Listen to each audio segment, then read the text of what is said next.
Good afternoon. I'm Captain Keith Sescaliba with the Hoover Police Department.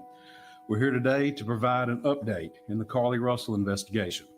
Chief Nick Durzis will read a prepared statement that will provide an update in this case. After reading the statement, we will have time for a few questions related to the case. Keep in mind, this is still an ongoing investigation, and there are some questions we simply cannot answer at this point. With that, I'll turn it over to Chief Durzis. Thank you, Captain. Yes. Good afternoon. Thanks to everyone for attending again today. I want to thank the members of our department and all of law enforcement who played a role in the investigation of this case. Last Wednesday, July 19th, we held a press conference and provided you with the facts of the Carlee Russell disappearance. We told you the investigation was ongoing. We helped you determine where Carlee was during the 49 hours of her disappearance. Today, I've talked to and received a statement from Mr. Emery Anthony, attorney for Carlee Russell. Mr. Anthony has scheduled a meeting for Carlee to meet with investigators early this afternoon, but then I received an email stating that a statement was being provided by him on her behalf. Mr. Anthony asked that I read the statement in its entirety, which I will do now. My client has given me permission to make the following statement on her behalf. There was no kidnapping on Thursday, July 13th, 2023. My client did not see a baby on the side of the road. My client did not leave the Hoover area, which she was identified as a missing person. My client did not have any help in this incident, but this was a single act done by herself. My client was not with anyone or any hotel with anyone during the time she was missing. My client apologizes for her actions to this community, the volunteers who were searching for her, to the Hoover Police Department, and other agencies as well, as to her friends and family.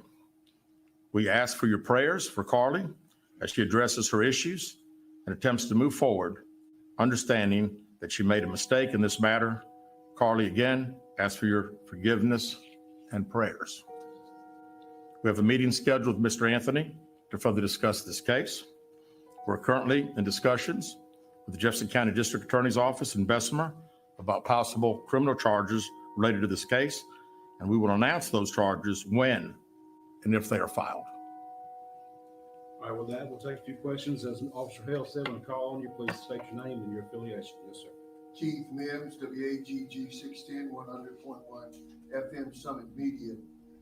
Chief, do we at this time, or does the Hoover Police Department know the whereabouts of Carlee Russell during that 49-hour period that she was supposedly missing? Now, as I said the other day, was talking facts and everything. If I said anything today, it would just be speculation. Actual facts, we do not. Aaron Llewellyn, WBC 13. Can you tell us what her motivation was for doing this? Yeah. I wish I could tell you. I think only Carlee knows, and maybe her attorney now. But again, the statement that we received from him does not indicate any. For ETO-WBRC, can you give us an idea of what charges you may be filing against her? That would strictly be up to the district attorney's office. David Lamsenius 42, can you update us so that there is a meeting scheduled for this afternoon with the family, or No. when is that meeting? Yeah, no, not a meeting with the attorney, not the family or Carlee. We have a meeting scheduled with the attorney, and that will take place some point tomorrow. And there is no meeting with Carlee Russell or her family at this point? Not scheduled, no, sir. Maria Chapman, Fox 6, what's next to close this investigation? Well, again, we want to talk to Mr. Anthony tomorrow and see if he has any more to discuss about the case. We'll certainly be asking if we will get an opportunity to again interview Carlee like we've wanted to since she returned. Chief Stephen Quinn, ABC 3340. Yes, sir. Your reaction now, knowing that Carlee has admitted that this was made up?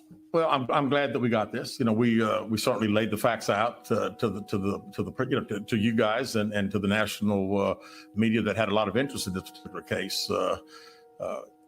The sad thing is that again, there were so many people that were involved, took this thing very, very seriously, and again, we wanted the focus to be bringing her home. She got home. We're very excited about that. It is what it is. The facts, I think, last Wednesday showed that we knew that it was a hoax.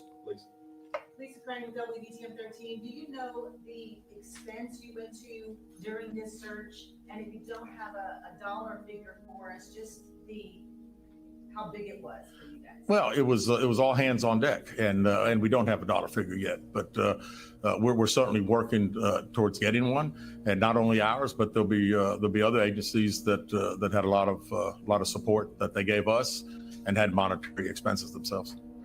Jonathan with JLR investigates.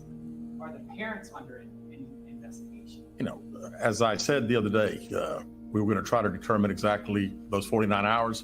So right now, you know, anything's on the table. We still don't know what happened in those 49 hours, where she was. Did she have any help? We have no idea. You know, I read the statement from Mr. Anthony. That's all we know.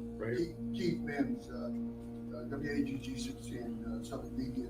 Chief, let me ask you this. What do you think prompted or provoked Carlee to do this kind of thing? And are there any kind of mental issues that the police department or the public should be concerned about, or just what? You know, not that I'm aware of. I mean, it's you know, this was an elaborate deal. I mean, when you talk about calling a 911 and being up on the interstate, again, it would all be conjecture. So really, I don't know. I was hoping that we'd have an opportunity to interview and we'd be able to ask her those questions. Were any others involved in putting this story together for her? Mr. Anthony, in his statement, says there was not. Liviana Calme, WBRC Fox 6 News. You said that you had a meeting scheduled and it kind of switched into a statement. Did they give any type of reason that switched? No, they did not. Back here. Aaron Llewellyn, WBTM 13. Just for clarification, Carlee Russell is not in custody right now. That is correct. That is correct. Last question with David. David Lamb, once again. So first of all, when did you actually see this letter? And second of all, do these admissions and the content of the letter alter the investigation at all? No, not at all. We'll continue to investigate. We're still trying to determine where she was during those 49 hours. But I am glad that we received this. It at least puts some of the social media super sleuths hopefully at rest for a little bit as far as the conjecture of what everybody thinks took place. We know that by her own admission, it didn't happen. And, we're thankful for that. All right. Thank you guys very much. Given the details that came out during the last press conference, I decided not to cover this story any longer. It wasn't because I didn't want to see her held accountable. It was because I did not want to give this story any more attention and help with the story going even further, such as worldwide. Sadly, the Black community did not stop talking about this story. And although this story was put somewhat to rest last week, people kept talking about it, and the story has gotten even more attention, and now it's being covered in other countries. Sadly, this will leave a negative stain on Black women and Black children who are missing and being exploited, and we may not see these stories get any attention, any resources, or any coverage. Now, a lot of people have speculated that she did this because of her boyfriend. And her boyfriend has a Instagram page that I looked at last week that has gone from less than 5,000 to now over 60,000. So if she did do this for her boyfriend, she's a horrible person.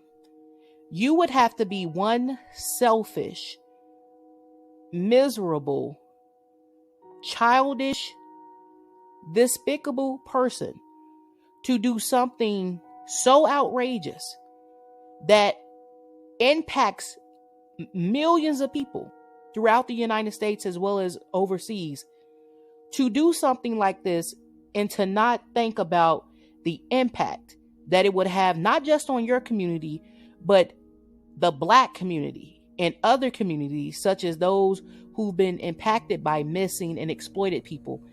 This was really a selfish, despicable act. It was actually pretty heinous, considering that time and resources that were put in looking for her could have been looking for those who were actually missing. I do not wish her well. As I said before in my previous video, this won't stop me from speaking out on Black femicide. And I I do hope that she is held accountable. I hope her family didn't have anything to do with this situation. And I do not wish her well